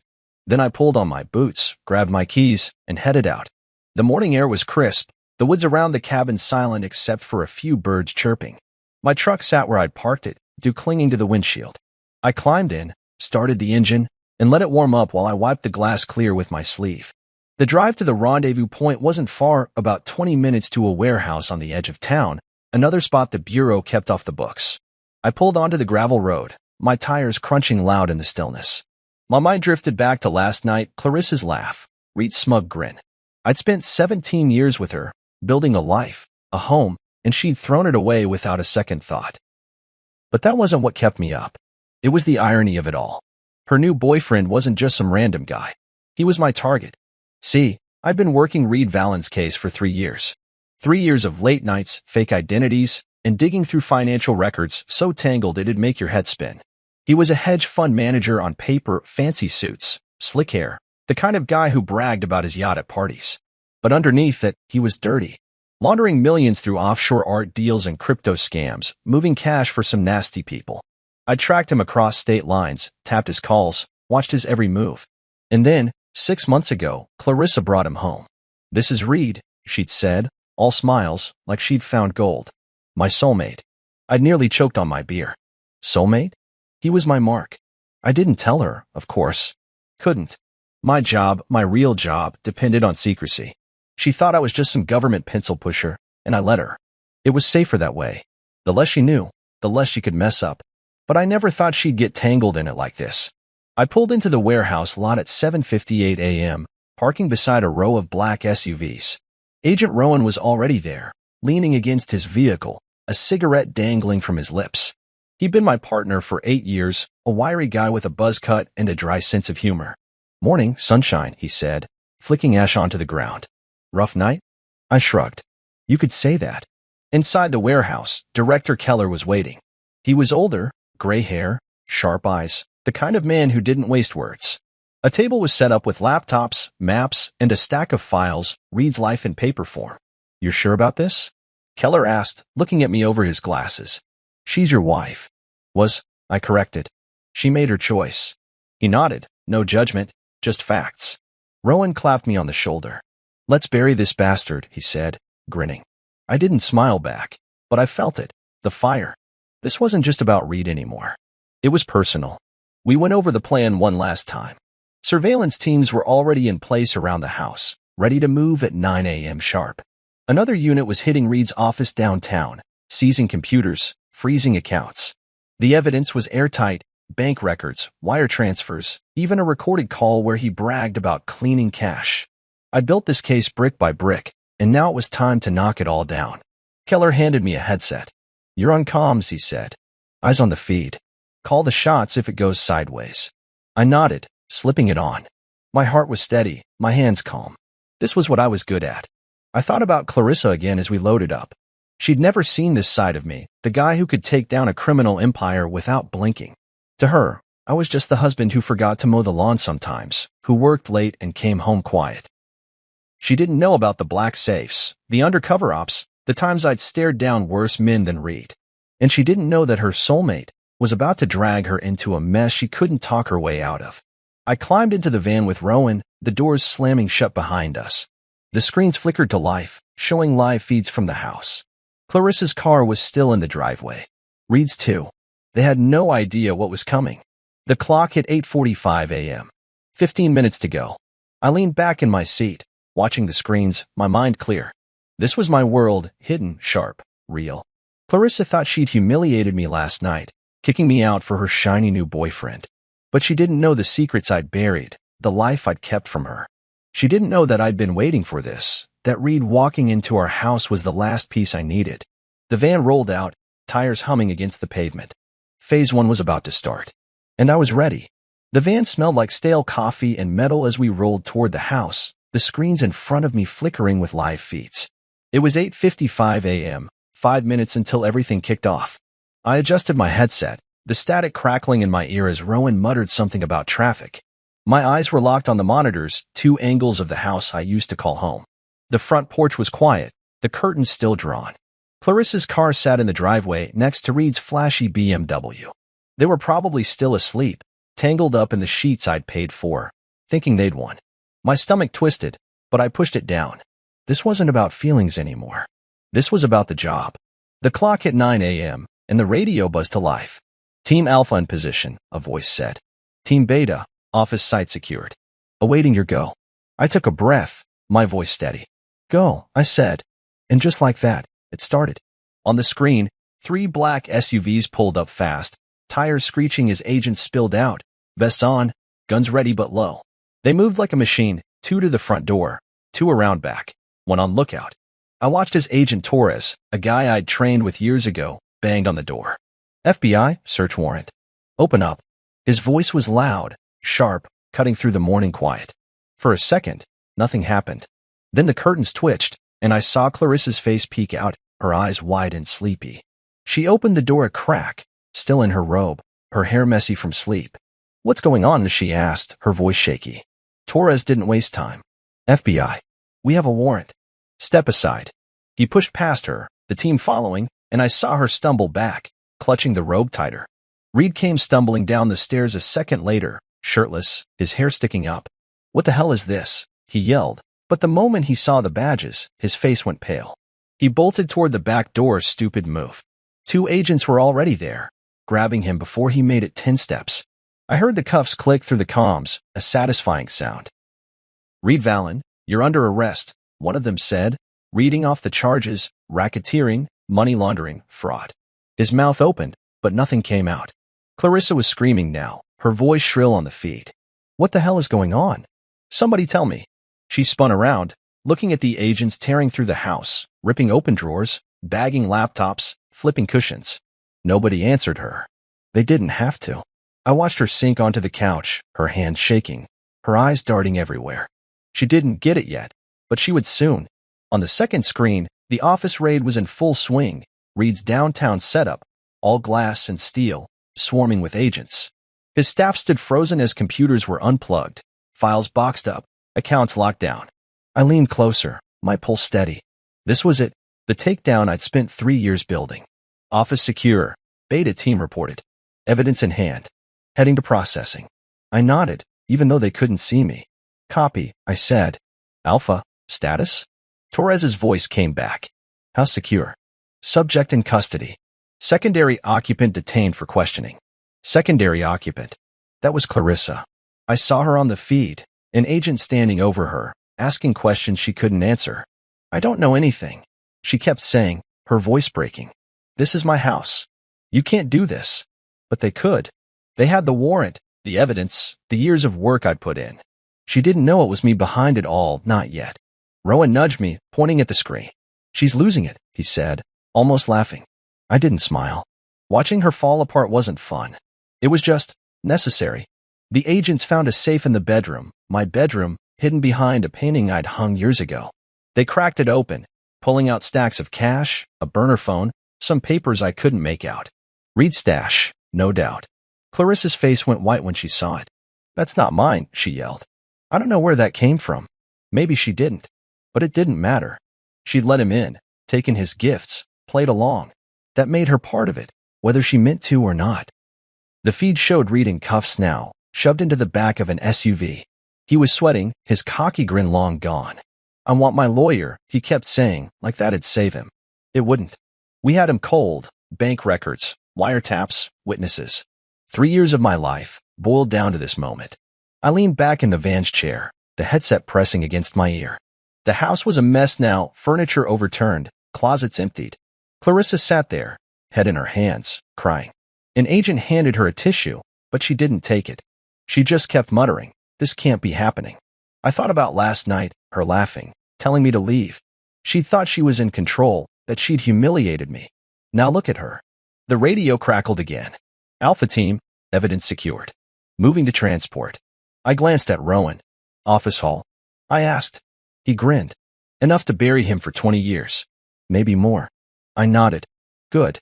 The screen showed the agents packing up, the SUVs pulling out. Clarissa was led to a car, not cuffed. Not yet. But she wasn't free either. "Where are you taking me?" she asked, her voice small. "Station," the agent said. "We've got questions." The van went quiet as the feeds cut off, the operation wrapping up clean. Rowan pulled out a pack of gum and offered me a piece. I took it, chewing slow, the mint sharp on my tongue. "You okay?" he asked, eyeing me. "Yeah," I said. And I was. This wasn't about revenge, not really. It was about justice, about finishing what I'd started. Clarissa didn't know who I was, not after all these years. She'd see soon enough. The van started moving, heading back to base. I looked out the window, the city waking up around us. Phase 1 was done. The dominoes were falling, and I was the one who'd pushed them. The van rumbled back to the warehouse, the city sliding past in a blur of gray buildings and morning traffic. I sat there, headset off now, the screens in front of me dark. Rowan was tapping his fingers on the steering wheel, humming some tune I didn't recognize. The takedown was over, Reed in cuffs, the house torn apart, Clarissa hauled off for questioning. My chest felt tight, but not from nerves. It was something else, something heavier. 3 years of work had just paid off, and yet all I could think about was her face on that feed, confused, scared, crying. She didn't know it was me. Not yet. My phone buzzed in my pocket, snapping me out of it. I pulled it out and saw her name on the screen, Clarissa. A missed call, then another. Then a text. "What did you do?" All caps, no question mark, like she was yelling through the words. I stared at it for a long minute, my thumb hovering over the reply button. Rowan glanced over. "She's freaking out, huh?" he said, smirking. "Let her sweat," I muttered, shoving the phone back in my pocket. But it buzzed again, another call. I ignored it, watching the warehouse come into view as we pulled into the lot. Inside, the team was already unpacking. Boxes of evidence from the house and office stacked on tables, agents sorting through it all. Director Keller waved me over. "Clean up," he said, his voice gruff but approving. "Valen's done. We've got enough to lock him up for decades." I nodded, my eyes scanning the room. Laptops, files, that burner phone from the safe, all laid out like pieces of a puzzle I'd spent years solving. "What about her?" I asked, keeping my tone flat. Keller shrugged. "She's in holding. Claims she didn't know anything." "We'll see." My phone buzzed again, another text. "Answer me." I pulled it out this time, staring at her words. She was desperate now, probably sitting in some cold room at the station, wondering how her perfect little plan had blown up. I opened the camera roll instead of replying, scrolling to a photo I'd taken months ago during a training drill. Me in full tactical gear, vest, headset, the works, standing next to Rowan, a surveillance monitor in the background. You could just make out Clarissa's face on the screen, a still from one of Reed's calls we'd tapped. I hadn't planned to use it like this, but it felt right. I sent it to her. No words, just the image. Let her figure it out. The phone rang again almost instantly. Her name flashed, insistent. I let it ring twice before picking up, my voice calm. "Yeah." She was breathing hard on the other end, like she'd been running. "What the hell is that picture?" she demanded. "What did you do?" I leaned against the table, watching an agent bag up a stack of Reed's fake invoices. "You said no papers were needed," I told her, keeping it simple. "Guess you were right." She started to say something, her voice rising, but I hung up before she could finish. The line went dead, and I felt a weight lift off me, small but real. Rowan walked over, chewing his gum loud. "She get the memo?" he asked. "She's getting there," I said, tucking the phone away. He laughed, shaking his head. "Man, you're cold." "I like it." I didn't respond. Cold wasn't the word. I wasn't trying to hurt her, not like that. But after 17 years of being invisible to her, of her rolling her eyes at my boring life, I wasn't about to explain myself now. She'd see it all soon enough.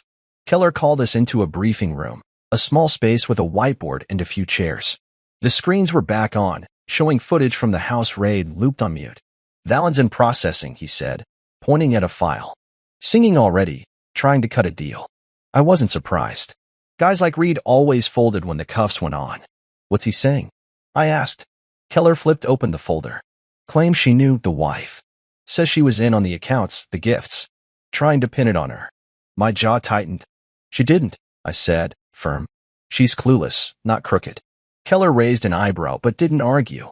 "We'll dig. See what sticks." I thought about that, Clarissa knowing. She didn't. I'd lived with her long enough to be sure. She'd taken Reed's money, sure. The jewelry, the car, the villa she'd bragged about, but she thought it was just him showing off. She wasn't smart enough to hide millions, not careful enough to play that game. But the evidence was there. $140,000 in gifts traced to her name, all tied to Reed's laundering. The villa in Mykonos wasn't a timeshare like she'd told her friends. It was a front. She was in deep, even if she didn't mean to be. My phone buzzed again, another call. I silenced it this time, letting it go to voicemail. I could hear her voice in my head anyway, pleading, yelling, demanding answers. She'd get them, just not from me. Not yet. Keller handed me a coffee, black and bitter, and I took a sip, the heat waking me up. "You're off the field for now," he said. "Paperwork." Then we regroup. "This one's high profile, media's already sniffing." I nodded. "Fine by me. I'd done my part." The room emptied out, agents moving to their next tasks. I stayed, staring at the whiteboard where someone had scribbled Reed's name and a list of charges. My marriage was over, had been for a while, I guess, but this was the real end. Clarissa thought she'd unmasked me last night, kicking me out like some loser. Now I was the one peeling back the layers. That photo I'd sent wasn't just a jab. It was the truth, me, the real me, the guy she'd never bothered to see. She'd call again. I knew it. And maybe I'd answer. But for now, I let the silence settle, the coffee cooling in my hand. The game wasn't over. It was just starting. The warehouse was quiet now, the buzz of the morning fading as the team scattered to their next assignments. I sat alone in the briefing room, the whiteboard still staring back at me with Reed's name scrawled in black marker. My coffee was cold, but I sipped it anyway, the bitter taste keeping me sharp. My phone sat on the table, silent for the first time in hours. Clarissa had stopped calling. Maybe she'd given up. Maybe she was too busy freaking out at the station. Either way, I didn't care. Not right then. I leaned back in the chair, my eyes drifting to the stack of files Keller had left behind. Reed's life, my work, all boxed up and ready to bury him. The door creaked open, and Rowan poked his head in. "Interrogation starting," he said, chewing that damn gum again. "Valen's in room 3. "One in." I nodded, pushing myself up. My boots echoed on the concrete as we walked down the hall, past agents hunched over laptops and evidence bags. The interrogation rooms were in the back, small, gray boxes with one-way glass and metal chairs bolted to the floor. I stopped at the window, looking in. Reed was there, cuffed to the table, his fancy suit swapped for a jumpsuit. He looked smaller without the swagger, his hair greasy, his eyes darting around like a trapped rat. Agent Torres was already inside, flipping through a file, calm as ever. "You've got a lot to say, Reed," he started, his voice steady. "Let's hear it." Reed leaned forward, his cuffs clinking. "I'll talk," he said, too fast. "But you gotta cut me a deal. I'm not the big fish here." Torres didn't flinch. "You're the one in cuffs. Start talking and we'll see." Reed swallowed hard, then launched in. "It's her, Clarissa. She knew about the accounts. She helped set them up. The jewelry, the car, she pushed for it. Said we needed to look legit." I felt my fists clench at my sides. He was lying, and not even well. Clarissa didn't know a damn thing about laundering. She could barely balance her own checkbook. But Reed kept going, spinning his story. "She's got a safe deposit box downtown. Check it. You'll find proof." Torres scribbled something down, then looked up. "We'll check. Anything else?" Reed nodded, eager now. The villa, she picked it. Said it'd be our getaway. She's in on all of it. I turned away from the glass, my jaw tight. Rowan raised an eyebrow. He's desperate, he said, throwing her under the bus to save his ass. Yeah, I muttered. Won't work. I knew Clarissa wasn't innocent. She'd taken the gifts, flaunted them, let Reed worm his way in. But she wasn't a mastermind. She was just greedy, blind, too caught up in her soulmate to ask where the money came from. The Bureau would figure that out fast. They already had the paper trail, $140,000 in assets tied to her name, all from Reed's dirty cash. Jewelry she wore to parties, a car parked in our garage, that villa she bragged about on the phone to her sister. It was enough to drag her in, even if she didn't know the full game. I walked back to the briefing room, needing air. My phone buzzed again, not Clarissa this time, but my lawyer, Mike. I answered, keeping it short. What's up? His voice was all business. She's asking to see you. Clarissa. Called my office from the station, says it's urgent. I rubbed my temple, the headache starting to build. She's in holding? I asked. Yeah, Mike said. Not charged yet, but they're digging. She's scared. Wants to talk. I didn't say anything for a second, just let the words hang there. You don't have to, he added. She's not your problem anymore. He was right. She wasn't. But something in me, maybe the 17 years we'd had, made me nod. Set it up, I said. I'll go. The call ended, and I sat back down, staring at the files. Reed was still in there, flapping his gums, trying to claw his way out. The safe deposit box was a bluff. I bet my truck on it. But the villa was real. We traced it weeks ago. A $2 million property in Mykonos bought through a shell company Reed controlled. Clarissa thought it was a romantic gift, not a laundering front. She'd posted pictures online, all smiles, oblivious. Now it was evidence, and her name was on the deeds. Probation at least, maybe worse. She was in the system now, caught in the net I'd cast for him. An hour later, Mike texted me the details, Bureau conference room, 2 p.m. I spent the time sorting through evidence, double-checking the haul from the house. The burner phone had calls logged to Reed's contacts. The cache was marked with serial numbers we could trace. Solid stuff. By the time I left for the meeting, my head was clear. I drove to the station alone, the city loud around me, horns honking, people rushing. The building was all concrete and glass, cold inside. An agent led me to the room, a beige box with a table and 2 chairs. I sat, waiting. The door opened, and Clarissa walked in. No cuffs, but she looked rough, a hair tangled, eyes red, her robe swapped for jeans and a sweatshirt. She stopped when she saw me, her mouth opening, then closing. Sit, I said, nodding at the chair. She did, slow, like she wasn't sure. They're saying I'm involved, she started, her voice small. I didn't know, I swear. I didn't answer, just watched her. She fidgeted, then leaned forward. You did this, didn't you? The raid, the arrest, it's you. I nodded, just once. Yeah. Her eyes widened, tears welling up. Why didn't you tell me? She asked. Who you really are. I leaned back, keeping my voice even. You never asked, I said. You never cared. And that was it, the truth, plain and simple. She stared at me, tears spilling now, but I didn't move. This was her mess. I just lit the fuse. The conference room felt like a freezer, the air heavy with that stale smell of old carpet and cheap coffee. Clarissa sat across from me, her hands twisting together on the table, tears streaking down her face. She looked smaller than I remembered, like the last 24 hours had shrunk her into someone I barely recognized. Why didn't you tell me who you really were? She'd asked, her voice breaking on every word. I'd answered her straight. You never asked. You never cared. It wasn't mean, just true. 17 years, and she'd never once pushed past the surface, never wondered why I was gone so much or what I did behind that locked office door. Now here we were, staring at each other across a table in a bureau building, the life we'd built in pieces. She wiped her eyes with her sleeve, sniffling loud. I cared, she said, but it sounded weak, like she didn't believe it herself. I didn't know it was this. FBI? Raids? You were supposed to be an accountant. Her voice rose at the end, almost a yell, like she was mad I'd tricked her. I didn't flinch. I told you I worked for the government, I said, keeping it calm. You filled in the rest. Didn't want to hear more? She shook her head fast, like she could shake off the truth. That's not fair, she muttered. You hid it. You lied. I leaned forward then, just a little, my hands flat on the table. I didn't lie, I said. I protected you. Kept you out of it. Until you let him in. Her face crumpled at that. Reed's name didn't even need saying. She knew who I meant. I didn't know what he was, she whispered, staring down at her hands. He was nice to me. He listened. You were always distant. Distant. The word hit me, but not hard. She wasn't wrong. I'd been gone a lot, late nights, trips I couldn't explain, walls I had to put up to keep my work separate. But I'd tried. I'd fixed the house, paid the bills, sat through her endless stories about her friends. She just stopped seeing it. Stopped seeing me. You wanted a soulmate, I said, my voice steady. You got one. She started crying harder then, big sobs that shook her shoulders. I didn't mean for this, she said between gasps. The money, the stuff, I thought it was just gifts. I didn't know it was illegal. I believed her, mostly. Clarissa wasn't smart enough to run a laundering scheme. She'd fail a math test before she could hide millions.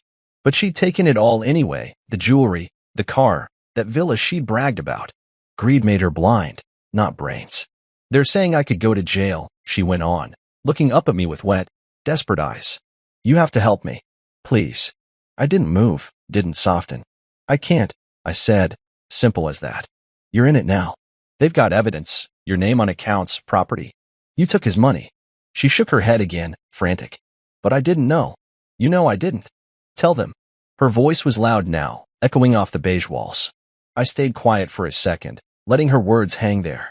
Then I said, they'll figure it out. If you're clean, you'll walk. If not, I trailed off, shrugging. She stared at me like I'd slapped her. You're not even going to try? She asked, her voice small again. After everything? Everything. 17 years of dinners, fights, quiet mornings. The time she laughed at my bad cooking, the way she'd curl up next to me on the couch. It flashed through my head, quick and sharp, but it didn't change anything. You told me to leave, I said, meeting her eyes. No papers needed. I did what you wanted. She flinched, like the words cut her. Maybe they did. I didn't mean it like this, she mumbled, tears dripping onto the table. I was mad. I was stupid. I didn't think. She stopped, choking on a sob. I didn't fill the silence. There was nothing to say. The door opened then, and an agent stepped in, young guy, buzz cut, clipboard in hand. Time's up, he said, glancing at me. She's due back and holding. Clarissa looked at him, then at me, panic flaring in her eyes. Wait, she said, reaching across the table toward me. Her fingers brushed mine, cold and shaky. Please, don't let them take me. I'm sorry. I'm so sorry. I pulled my hand back, slow but firm.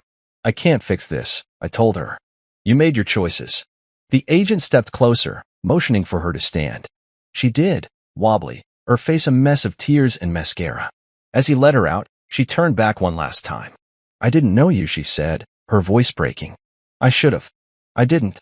The door shut behind her, and the room went quiet again. I sat there, staring at the empty chair, her words rattling around in my head. She didn't know me. She was right. But I'd known her. Every laugh, every sigh, every time she looked past me like I wasn't there.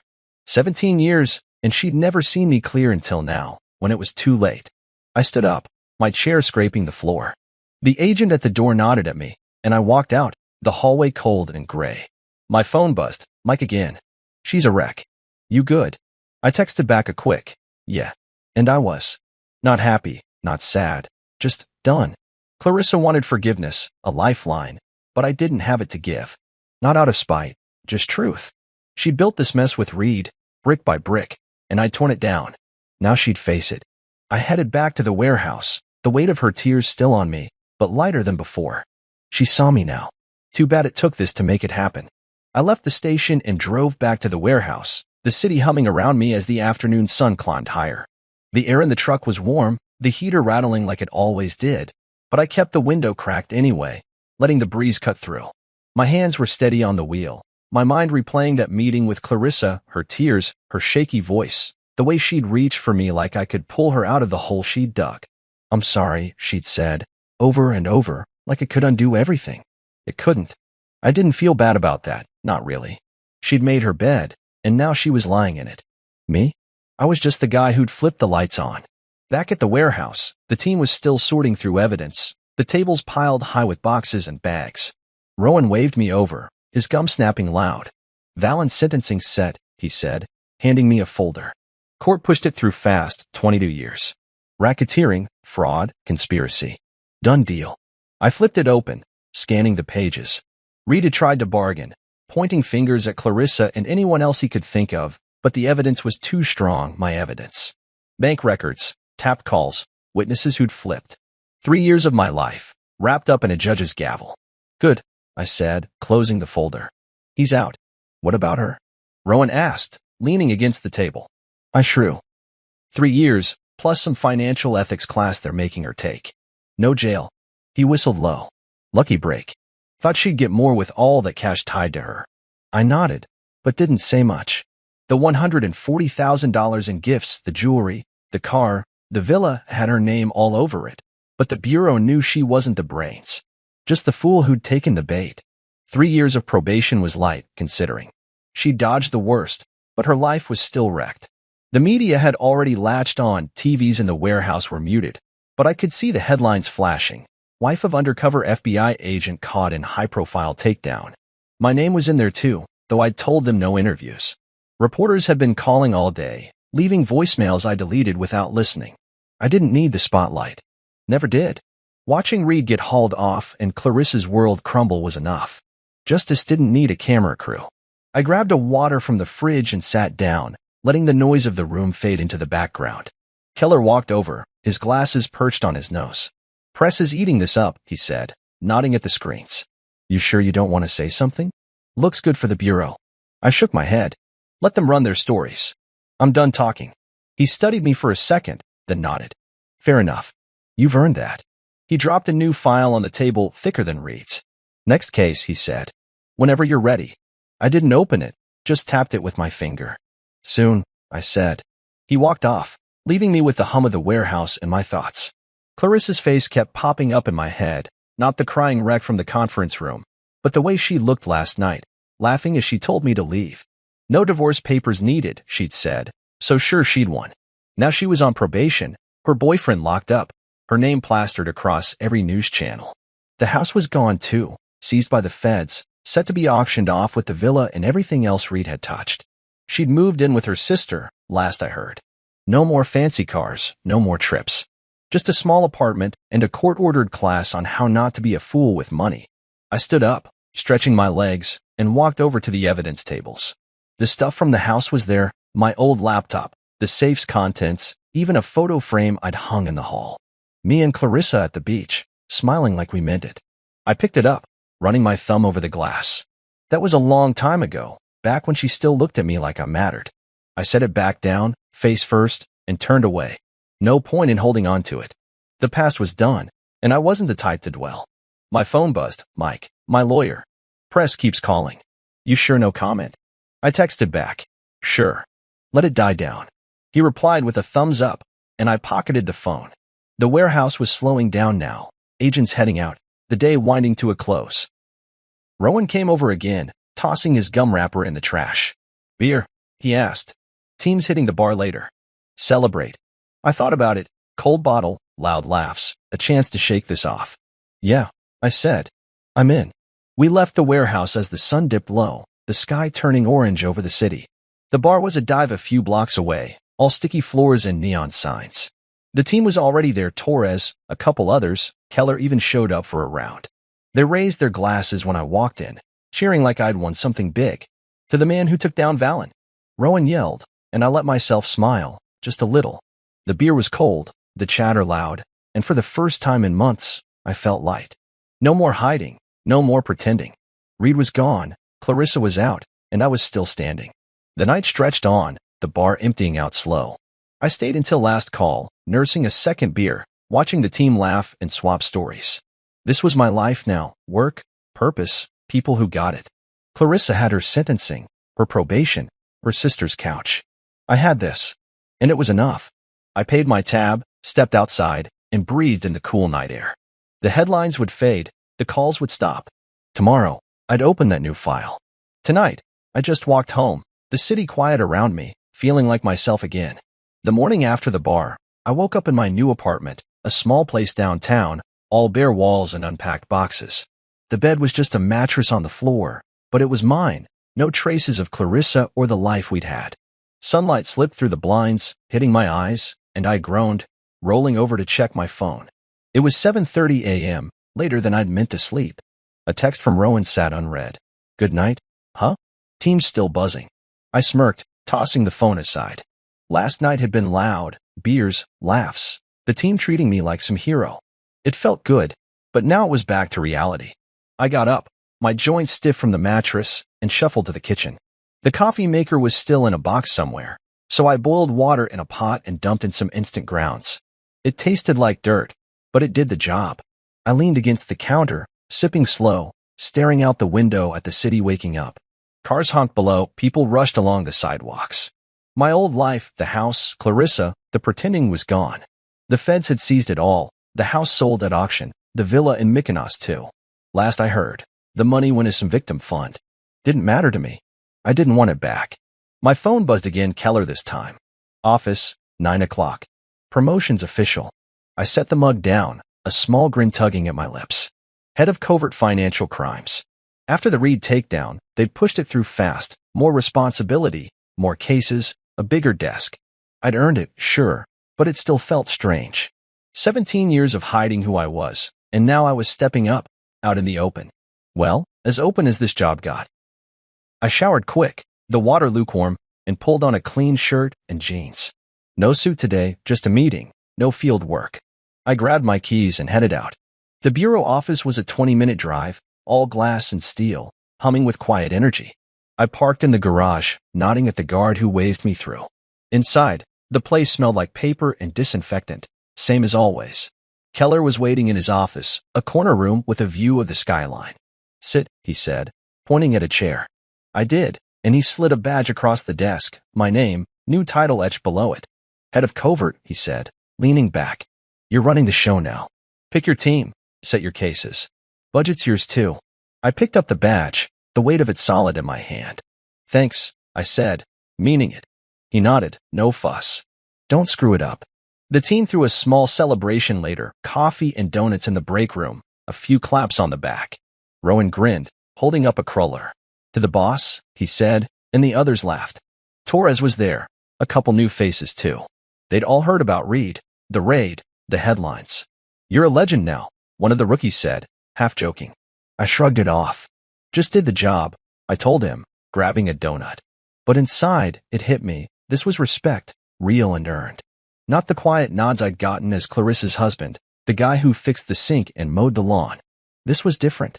After the break room cleared out, I settled into my new office, bigger than my old cubicle, with a window and a desk that didn't wobble. The file Keller had given me yesterday was there, waiting. I opened it, flipping through pages of a new target, some crypto scammer out west, early stages of a case. It felt good to have something fresh, something mine. I started jotting notes, my pen scratching against the paper, the rhythm familiar. This was my life now, work, purpose, a clear path. No more late-night fights with Clarissa, no more pretending I was less than I was. My phone buzzed again as I worked, Clarissa's name this time. I hesitated, thumb over the screen. It had been days since the conference room, since her tears and apologies. I'd heard she'd moved in with her sister, a cramped place across town. Probation had started, her name still popping up in the news now and then. I opened the message. Can we talk? Please. I need to say something. I stared at it, the words simple but heavy. Part of me wanted to delete it, let it fade like the rest. But another part, the part that remembered 17 years, made me pause. I didn't reply, just set the phone face down and went back to the file. The day stretched on meetings, paperwork, a quick lunch from the vending machine. By evening, the office was quiet, just me and the hum of the lights. I leaned back in my chair, looking out at the city skyline, all lit up in the dusk. The promotion, the team, the new case, it was a life I hadn't pictured a year ago, stuck in that house with a wife who didn't see me. Now I was here, building something real. Clarissa's text nagged at me, though. I picked up the phone again, reading it once more. I need to say something. What was left? She'd said plenty, sorry, scared, shocked. I'd heard it all. I deleted the message, my fingers steady as I hit the button. No reply, no call back. She'd made her choices, Reed, the money, kicking me out. I'd made mine too, walking away, tearing it all down, starting over. The trash can icon blinked, then faded. Done. I stood up, grabbed my jacket, and locked the office door behind me. The hallway was empty, my steps echoing as I headed to the garage. Outside, the air was cool, the city alive with noise. My truck started with a sputter, and I drove home, the skyline shrinking in the rearview. This was aftermath, hers in ruins, mine rising. And I was good with that. The new office felt like a fresh start, all clean lines and quiet corners, a far cry from the cluttered cubicle I'd hunched in for years. It was Monday morning, a week after the promotion, and I walked in with a coffee from the shop downstairs, real stuff, not the instant junk I'd been choking down at the apartment. The view from my window stretched across the city, the skyline sharp against a pale blue sky. My desk was already piled with papers, that crypto scammer case staring up at me from an open folder. I set the coffee down, hung my jacket on the chair, and got to work. This was it, the real goodbye to everything I'd left behind. I flipped through the file, my pen scratching notes as I went. The target was some slick guy out of California, moving dirty cash through fake NFT sales, millions washing in and out like tidewater. It was early days, just leads and hunches, but it felt good to dig in. My phone stayed quiet, no buzz from Clarissa or anyone else. Deleting her last message had closed that door for good, and I didn't miss the weight of it. The clock on the wall ticked past 9 a.m., the office waking up around me, phones ringing, footsteps in the hall. Rowan poked his head in, grinning. "Boss man settled," he said, tossing a stress ball my way. I caught it, tossed it back. "Getting there," I said. He lingered, leaning on the doorframe. "Team's ready when you are. Got some new blood itching to chase this crypto clown." I nodded, tapping the file. "Briefing at 10. Bring coffee." He laughed, saluting as he left. I like this, running the show, picking the plays. It wasn't about power, just purpose. For years, I'd been the guy in the shadows, tracking Reed, hiding who I was from Clarissa. Now I was out front, no more masks. I sipped the coffee, the warmth spreading through me, and kept reading. The case was messy: shell companies, encrypted wallets, but I'd cracked worse. Reed was proof of that. Mid-morning, the team filed in Rowan, Torres, two rookies with eager eyes. I stood at the whiteboard, marker in hand, laying it out. "Target's name is Ethan Bryce," I started, writing it big. 34, lives in LA. Runs a front called Bryce Digital Arts. We've got him tied to $8 million in suspect transfers, but it's deeper. I want eyes on his accounts, his contacts, his habits.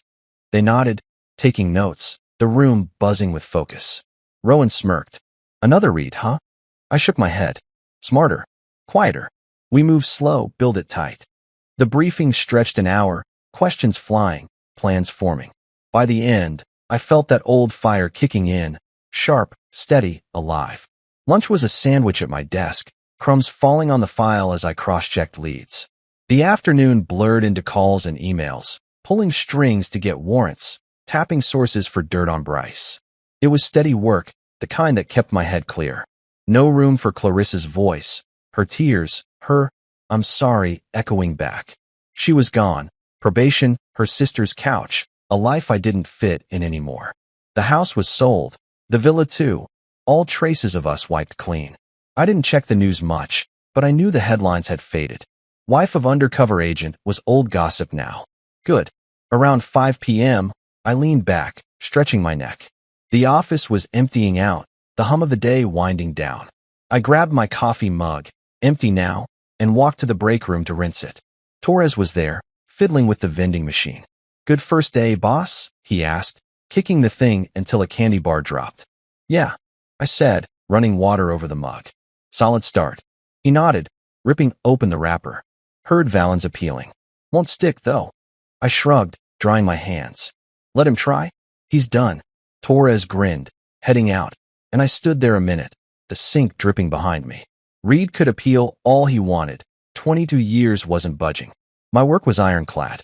Back in the office, I packed up, file in my bag, jacket on, lights off. The city glowed outside, all orange and gold as the sun dipped low. I locked the door and took the stairs down, the echo of my steps filling the quiet. In the garage, my truck waited, same old sputter as I started it.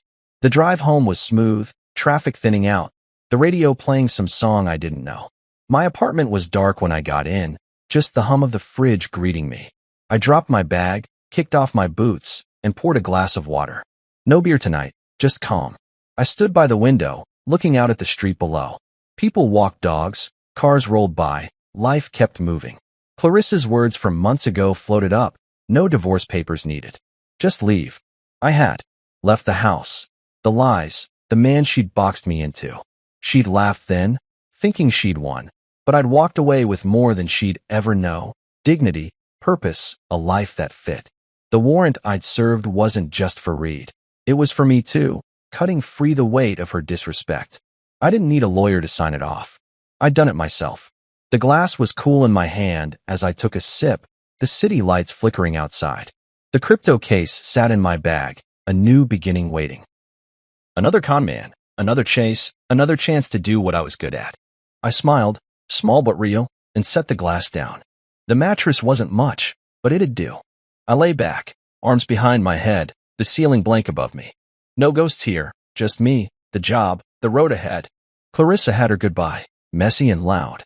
This was mine, quiet and sure. And it felt right.